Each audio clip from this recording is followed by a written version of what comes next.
जय माता दी friend, welcome back to my channel. तो फ्रेंड, आज हम सीखेंगे ब्लाउज से नाप कैसे लेते हैं। तो जब भी आपको ब्लाउज बनाना हो तो आप हमेशा कंफ्यूज होते होंगे कि हमें ब्लाउज का नाप कैसे लेना चाहिए। तो अगर आपको ब्लाउज का नाप लेना नहीं आता है तो आज आप यहाँ पे सारी आपकी कंफ्यूजिंग दूर हो जाएगी और आप अच्छी तरह से ब्लाउज का नाप ले सकोगे। तो यहाँ पे ब्लाउज का नाप कैसे लेते हैं, तो आपको सबसे पहले क्या करना है, सीधे ब्लाउज को उल्टा कर लेना है। इस तरह से आप ब्लाउज को उल्टा कर लोगे। जहाँ से सिलाई की गई है सब कुछ आपको जैसे सीधी साइड में रखी हुई थी बिल्कुल वैसे ही आपको उल्टे कर और अच्छी तरह से रख लेना है, सीधा कर यहाँ पे कहीं से कपड़ा मुड़ा हुआ नहीं होना चाहिए।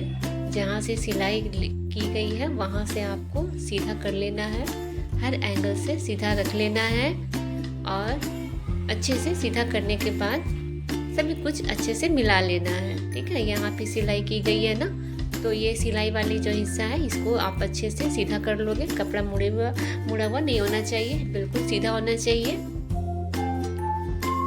तो यहाँ पे कपड़े को सीधा पकड़ लेना है। जहाँ से मार्जिन ली गई है स्टिचिंग के ऊपर, जो मार्जिन का कपड़ा है उसे आप हाथ में पकड़ लेना और इंची टेप को नीचे की तरफ लाते हुए हल्का सा कपड़े को स्ट्रेच कर लेना, यानी कि कपड़े को थोड़ा सा खींच लेना, क्योंकि पुराने कपड़े मुड़े हुए होते हैं। तो आपको कपड़े को अच्छे से सीधा कर लेना है। उसके बाद इंची टेप को वहाँ पे रख लेना है और आपको मिला लेना है कि आपकी ब्लाउज की लंबाई कितनी है, यानी कि फिटिंग कितनी पे ली गई है। तो आपका फिटिंग यहाँ पे जितना भी आ रहा हो उसमें आप 2 इंच मार्जिन ले लेना, यानी कि 2 इंच कपड़े ज़्यादा लेना है। तो यहाँ पे आपकी लंबाई जितनी भी आ रही है फ्रेंड उसमें आप 2 इंच का मार्जिन ले लेना। वैसे आप 1 इंच 1.5 इंच का मार्जिन ले सकते हो, बट क्या है कि जब ब्लाउज में टक्स लगते हैं तो टक्स लगने के बाद कपड़े छोटे हो जाते हैं।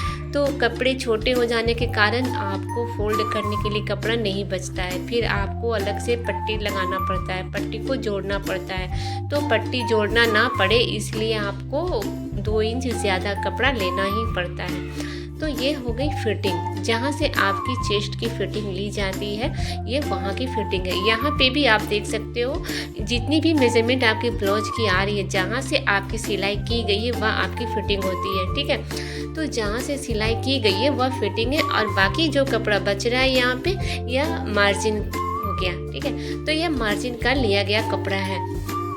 तो आपकी फिटिंग जितने पे भी आ रही 7, 8, 9, 10, 10.5, 8.5, 9.5 या फिर जितने भी आ रहे हो तो आप उसमें यहाँ पे भी 1.5 से 2 इंच का मार्जिन ले सकते हो। और ये गले का नाप है यहाँ से, तो गले का नाप इस तरह से इंची टेप को तिरछा रखकर आप नाप सकते हो। 6 इंच की यहाँ पे 6 इंच लिया गया है। गले का जो गहराई है वह 6 इंच की है और बैक साइड के भी नाप आप यहाँ पे इस तरह से ले सकते हो, 9.5 इंच पे ली गई है। आप इस तरह से इंची टेप को तिरछा रखकर अपना गले का मेजरमेंट ले सकते हैं। तो फ्रेंड, यहाँ पे आपको ब्लाउज नापने का तरीका समझ में आ गया होगा अच्छी तरह से। तो बस इतना ही करना होता है कि ब्लाउज का लंबाई लेना होता है और ब्लाउज की फिटिंग लेनी होती है। तो यहाँ से लंबाई और फिटिंग, यानी कि लंबाई और चौड़ाई दोनों का मेजरमेंट केवल एक पल्ले से आप ले सकते हो। जिधर से कपड़ा 1 इंच बढ़ा हुआ होता है ना, उस साइड से आपको मेजरमेंट करने से ज़्यादा आसानी रहेगी, क्योंकि जिस साइड में कपड़े कम होते हैं उस साइड से आपको नाप नहीं लेना होता है। क्योंकि अगर कम साइड से आप नाप ही लोगे तो वहाँ पे कपड़े 1 इंच कम होते हैं। एक साइड में कपड़ा 1 इंच कम होता है और एक साइड में आप नापोगे तो 1 इंच ज़्यादा बताएगा। तो जिधर कम होती है उधर से आपको नाप नहीं लेना है, जिस साइड में ज़्यादा बताता है आपको उस साइड से ही